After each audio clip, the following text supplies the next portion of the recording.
Hi guys, welcome to Destination with me, Shanice. On today's episode, I'm going to be taking you to Mosi-O-Tunya National Park, the African Lion and Research Unit, Linda Farms, and Simonga Primary and Secondary School.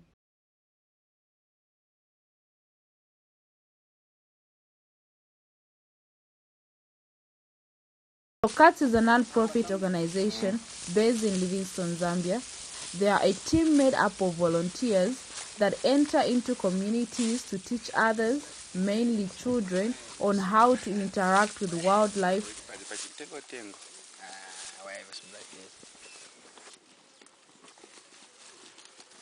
But to help reduce poaching in the game parks, the CATS team, with the support of the Department for National Parks and Wildlife, removes snares that have been set up by poachers. So poachers usually cut fence lines to create wires that they use during their snares.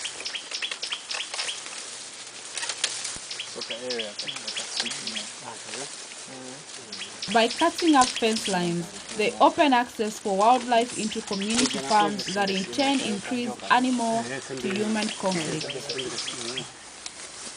Like here where it is open, we can start again like this. It's been a great experience so far. So far we have covered about 900 meters, of which we found only 2 snares. We hope to find even more. So let's continue. Any animals? No animals so far, but we've only seen a python. What are you hoping to see?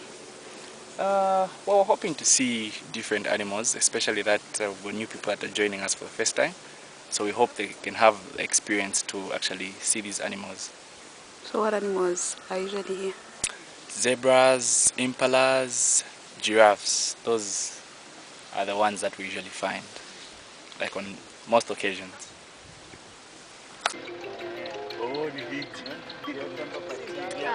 But this thing looks weird, right? It's posing for a photo.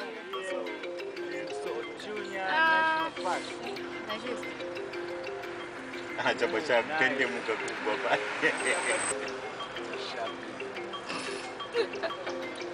Angel, speed, modeling. Tukonda attention.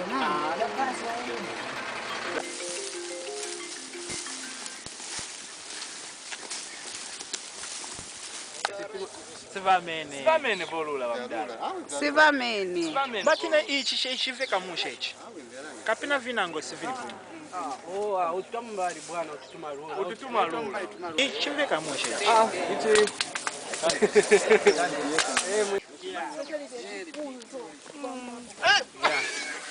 It's very.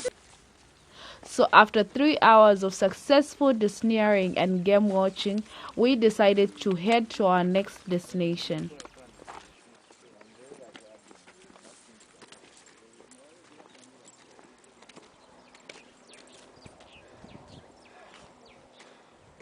We are at the farms in Linda, one of the farms in Linda. So we are at the point where that bee there, you can see there, that beehive is the first one, the first beehive we set. So it's a starting point. So there are about 20 beehives going this side. So the idea is to protect them, to protect the crops from getting chewed by the elephants. So we're going to connect a wire from the first beehive, connect it to this one, all the way to the last beehive, to the 20th beehive. So we want that when the elephants come, when they just disturb one beehive, all of them are disturbed. That way there will be bees are coming out, then they will attack the elephants. The elephants will go away. That's the whole idea. Yes, it is. So they will leave if, for example, you remove all the honey. Okay. You remove up to here, or you disturb them, like you burn it, you drop it, or something like that. But if you just remove the honey there, Okay. they actually consider it as a helpful act because they also want it to be empty. Okay. So bees are always working. So they can't help it. Yeah, they can't help it. So it's you helping. Oh God, I wish I was like that. So what are you doing there? I'm trying to see if they still smell. What's that smell? The wax smell. So bees get attracted by wax, bee wax. So it's the first thing that they'll come here for.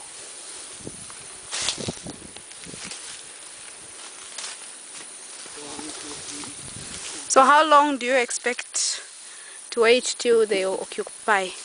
So we are waiting for the swarming season. You know what swarming season is like? When bees start moving from one area to the other, they're in search for a better house for them, or even a new beehive. So that swarming season only comes when there's no rains. So this time around, the rains just stopped. So we're hoping maybe for the next 2 to a month, we should have like bees swarming all over. Okay. Yes. But we're also doing bee trapping. So when you catch bees somewhere else, you can put them in there. Okay. That's bee trapping.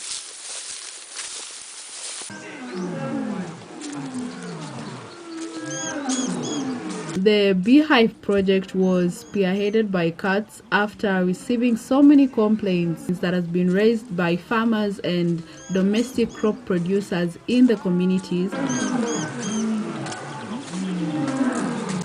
Their first bee project is located at Linda Farms, that is right along the Elephant Natural Corridors. The second one is located at the African Lion and Research Unit.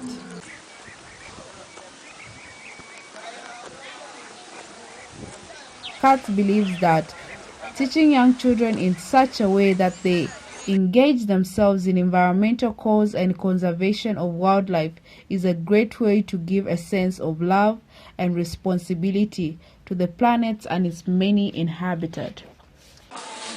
Okay. As soon as I start writing on the board, you also start writing. You answer the question, okay? Don't wait for me to finish. When I start writing the question on the board, you also start answering the same question. After spending a whole day with cats and finally an hour in a classroom, being schooled on how to remain alert, aware, and how to act when faced by wild animals was enough to call it a day. So thank you very much for joining me on this week's episode. If you have not yet subscribed, subscribe to my channel. Feel free to leave a comment and follow me on my social media pages on Destination with Shanice.